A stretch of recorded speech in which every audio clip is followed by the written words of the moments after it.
Қалдарыңыз қалай, құрметті оқырмандарым, баршаңыздың көңіл күйлеріңіз жақсы болар. Сіздерге бүгінгі күннің сәттілігін тілеймін. Енді әрқашанда көңіліміз көтеріңкі болады. Көтеріңкі болу үшін, күшіміз тасып жүру үшін не болу керек бізде? Әрине энергиямыз мықты болу керек. Ол энергияны қайдан аламыз? Энергияны біз жейтін тағамнан аламыз, спорттан аламыз, жақсы ортадан аламыз. Көңіл күйі жақсы болса, ортаң жақсы болса, энергияң тасып, шаттанып, жақсы көңіл күймен жүресің.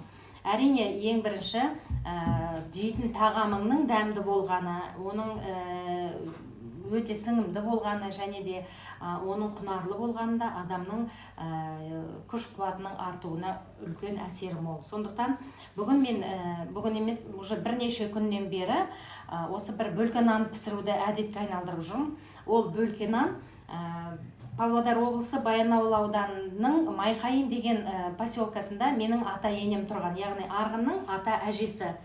Мен келін болып сол жерге түскен болатынмын. Сол кезде сол поселоктың бір наны болатын өзінің. Майкаинский хлеб деп аталады. Майкаинский нан, Майкаин наны деп. Әлгі нанның ерекшелігі, оның іші резинка сияқты болып тұрады, дымқылдау сияқты болып тұрады, және сетка болып тұрады. Өте дәмді, бірақ шикі емес. Ана резинка дымқылдау сияқты болғанда, ол ешқандай шикілікті білдірмейді. Бүйтіп басасыз, бүйтіп қоя бергенде ол қайтадан орнына көтеріледі. Сөйтіп сол нанды жолдасым екеуміз, яғни арғынның әкесі екеуміз армандайтынымыз, шықпай осы нанды Астанада істесе ғой деп, әсіресе үнемі жолдасым айтып жүретінді. Соның бір күні былтырғы жаздан бері мен сол нанның дайындалу әдісін іздедім.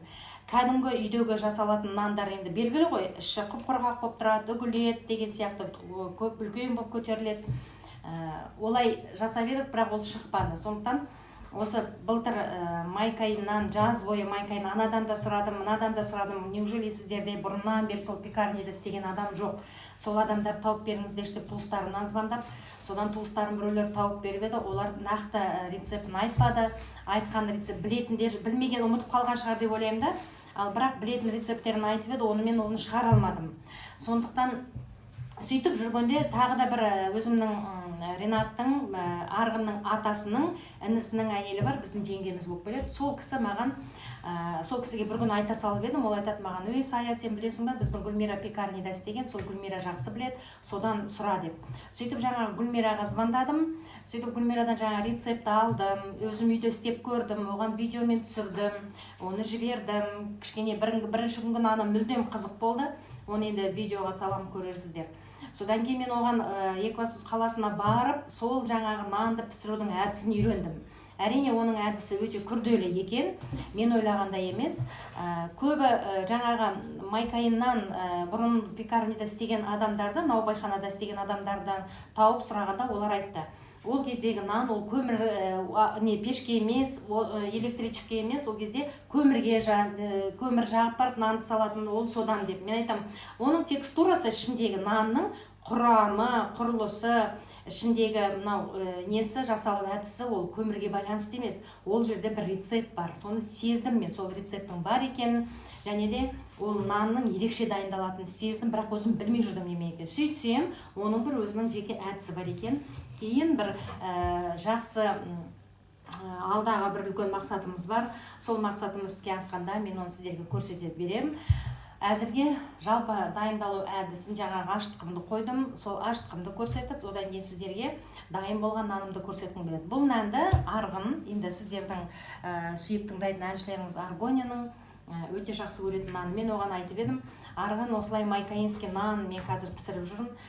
Сол майкаинский нанды саған бір күні беріп жіберемін жеуге деген. Сол сәті түспей жатқан, енді бүгін міне пісіріп, соған бір күн беріп жіберейін деп жатырмын. О, мама, қандай күшті ностальгия, бұрынғы кездегі нан шығатын болса деп. Тура сондай нан шықты. Бірақ білесіздер ме, наубайханалардың жұмысын енді түсініп жатырмын. Неге? Себебі ол нандар бірінші сорт ұннан жасалады екен. Дүкенде бірінші сорт ұндар сатыла бермейді. Сатылған күнде де бірінші сорт ұн отлежавший дейді, яғни тұрған ұн болу керек екен. Нанды, үлкен наубайханалар нанды салатын ұнды, олар кемінде бір ай жату керек екен әлгі ұн. Бір ай жатқаннан кейін барып, ол одан жақсы нандар шығады екен. Сондықтан мен енді әзірге үйде 3 бөлке нан салып жатырмын, 3 бөлкелеп 3-өө салам. Дүкеннен бірінші сорт сатып алам, бірақ кез келген дүкенде бірінші сорт ұн жоқ, қызық екен. Екінші сорт деген мүлде жоқ. Содан кейін енді жаңағы майкайын наны, ол кішкене іші қаралау болатын. Екінші сорттық ұннан жасайды ғой деймін сол кезде. Оның әдісін жаңағы Гүлмира деген маған құдаша болып келеді, сол айтты. Ол оказывается жаңағы бірінші сорттық ұнға ржаной ұн қосады екен, яғни қара ұн қосады екен. Сол қара ұнды ржанойды сатып алдым да, содан 1-2 қасық араластырып қостық. Сонымен мен бүгін енді Екібастұзға барып келгелі біраз болды. Барып келгеннен бері 1 рет пісірдім. Енді бүгін тағы да 1 рет пісіріп сіздерге көрсетейін деп тұрмын соны.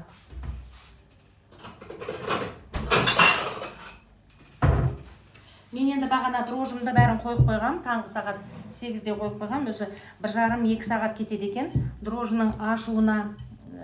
Содан кейін міне нанымды илеп қойдым, наным міне дайын, илеп қойдым, дрожжымды аштып, нанды иледім.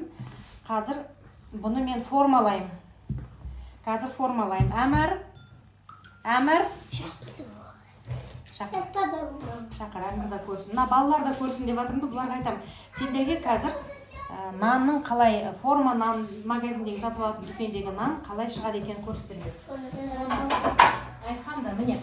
Әмір қара, мынандай форма. Осындай формаға, вот форма, который нан шығатын, нанды салатын форма. Мен бұны қазір формалайым.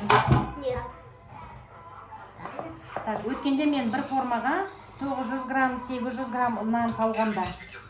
Енді қазір міне тағы да. Негізі обминка дейді екен, былай нанды басамыз ғой, оны енді ол жерде майкайын жерінде көбіне. Әмір, ақындат, мен сөйлесіп жатырмын ғой, Әмір. Мен блог түсіріп жатырмын ғой. Ақырындат. Майкайын деген жаңа жер бар ғой, сол жерде обминка деймін, ол орысшалау жер. Көбіне орысша, о немістер тұрған жер ғой. Сол мына біз нанды бүйтіп басамыз ғой, оны олар обминка деп айтады екен, міне. Бүйтіп басатын. Мен әлі кішкене шамам дұрыс келмей жатыр. Шамам емес, былай икем тез келмей жатыр. Көрдіңіз ба, нан пісіріп көрмеген адам ғой бұрын енді. Бұны жаңағы Гүлмира деген бүйтіп ұстап алады да, бүйтіп дөңгөлетіп алады да, осылай міне. Міне үстет, осылай дөңгөлетеді да, менен сол шықпай қалады. Дөңгөлетіп, нанды ортасында тұру керек екен форманың. Осылай салады екен. Форманың ортасына салады екен. Папа, сейчас 31 октября. Бүгін қанша бай? Сегодня 1 ноября. Да? Жоқ. А что сегодня 31 октября бүгін. Ну такого же нету. Почему нету? Нет такого октября. Так, енді қара. Бүгін 1 ноябрь ма? Я. Қазір енді мен екінші нанды формадан жаңа бүгін формаладым. Папа, знаешь почему? Почему показывает 31 ноября? То есть это 31 октября. Такого нету. Почему? Бар ғой, значит. Нету. Бар болса. Мен қарамадым оған. 31-нен бітетін шығар. Кейбір айлар 1-нен бітеді, 30-нан бітеді. Кейбір айлар 1-нен бітеді. По-разному. Міне қазір өлшеп жіберейін. Бір неге міне осылай алып дөмалақтап. Енді сен ары қарай отыр, дөмалақтап салады екен. Қазір көреміз. Мынау 960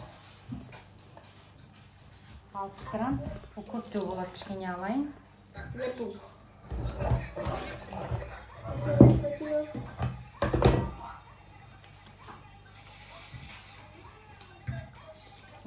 Осылай. Дөмалақтай алмай, менен әлі дұрыс шықпайды. Көрдіңіз ба, осылай дөмалақтап, былай бірақ салу керек екен. Форманың ортасында тұру керек екен. Менікі жайылып кете беріп жатыр. Көрдіңіз ба, ол неден екенін білмеймін енді. Ол да бір әдіс қой, наубайханалық жұмыс деген оңай емес екен. Ол дегеніңіз үлкен еңбек, үлкен ізденіс. Сол менікі келмей жатыр. Кейбір жерім дұрыс шықпай жатыр.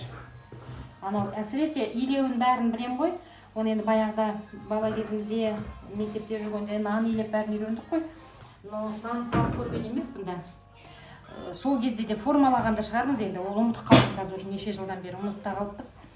Сондықтан міне ортасына қарай дейін де қайта бүйтіп кете береді. Бұл сұйықтау болып тұрғасын ба, солай ортасынан ары қарай. Зачем так? Почему так вкусно пахнет? Почему вкусно пахнет? Қазір да бүйтіп алайыншы.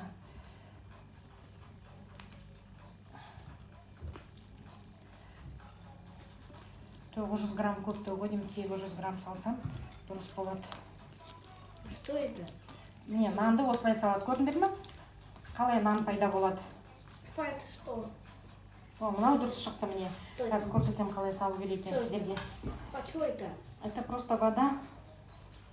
Ол қолым су болмас үшін. Это не вода. Вода. А что она белая? Ну вот он сюда белый болып тұр. Из-за того, что Тесто? қолымды батырды мен тесто. Мына шетін бәрін мен нан қылып жатырмын. Солай болып жатыр енді. Мынау кішкене аз болып кетті, мына ронаным.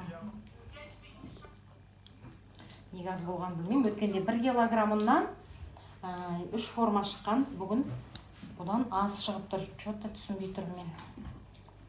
Қастарды алайын бұдан.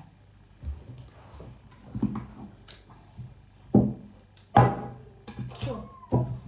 Мы не будем делать. Почему у нас будет такой маленький хлеб? Маленький болмайды.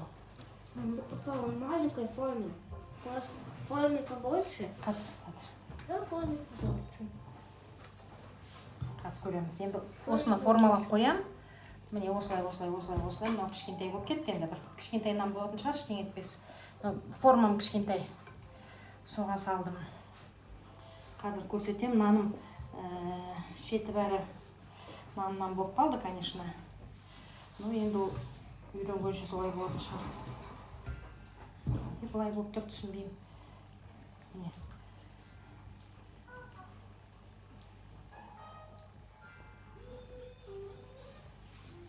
Үстіп, міне, нан пісіріп, қазір өзіміз үйден пісіріп жатырмыз. Қалай болатынын. Негізі өте дәмі де жақсы. Және 2-3 күн тұрса да, арасы ағып та кетпейді.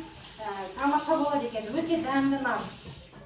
Дәмді нан болып шықты өткенде пісіргенде. Айтып отырмын ғой, пісіріп жеп жатырмыз деп. Өте дәмді нан болады. Ешқандай тұрып қалса да, біраз 2-3 күн үйде тұрады, көгермейді. Және іші де ағып кетпейді. Сондай бір кәдімгідей табиғи жолмен пісірген нан болғасын шығар, енді білмеймін, наубайханаларда немене қосатындарын кейбіреулер айтады. Наубайханада бір не қосады дейді, бір какой-то бір қосынды қосады дейді. Білмеймін онысын енді, оны мен айта алмаймын сіздерге нақты қосады екен деп. Міне формаладым. Қазір формалаған немді көрсетейін сіздерге кішкене. Мына шетіне бәріне жоғып қалды. Сондықтан енді бұл көтерілу керек. Бірақ бұл нанды осы бір 3 бөлке нанды айтайын ба мен сіздерге. 3 сағаттай емес, 5-6 сағат уақыт кетеді екен. Осы жаңағы 3 бөлке нанды салғанда. Сондықтан ойлап жатырмын, ойбай, егер де үлкен наубайханада салатын болса, онда уже көп бір салғанда бірнеше формалау керек екен шығар деп ойлап жатырмын. Бірнеше форма жасау керек. Міне, қазір сағат 2 болып қалды. Мен нанымды формаладым, қазір көрсетейін. Міне былай формалап қойдым. Негізі мына формалағанда ортасына үйіліп, былай ортасында тұру керек. Мен қалай жайылып кетіп жатыр. Тестом сұйықтау болғасын ба. Осылай болды. Бұл көтеріледі, көтерілгеннен кейін духовкаға салып пісіремін. Менің оқырмандарым, нанды біз духовкаға салғанбыз, мен мынандай болып пісті. Нанымыз қазір шығарам.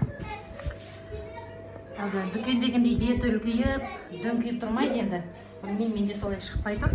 Но оған тәжірибе керек шығар олай шығаруға. Нанды, міне қараңдар. Міне форма. Ыстық байқаңдар. Көрдіңдер ме қандай нан шығады, міне қараңдар. Көрдіңдер ме? Да, а не надо даже деньги тратить. Я. Сосын қазір көресің, ты же знаешь, дәмір қандай вкусный екен. Дәмді нан, да? Так, енді біреуі, мына біреуі. Енді кішкене ғана салған ғой. Аз салғаны. Жарай, бар ғой. Аз салған. Форма кішкентай, бірақ наны да аз болды. Бұл енді кішкентай болып шығады. Міне келіңіздер. Осындай нан болды. Кішкентай нан. Міне бұл енді өте дәмді. Дәмді нан. Духовканың ішінде тұрғанда осылай су себу керек. Мен бірақ ұмытып кеттім да. Соны сыртына шыққасын ыстықтай септім. Сол кезде мынаны жылтырап тұрады.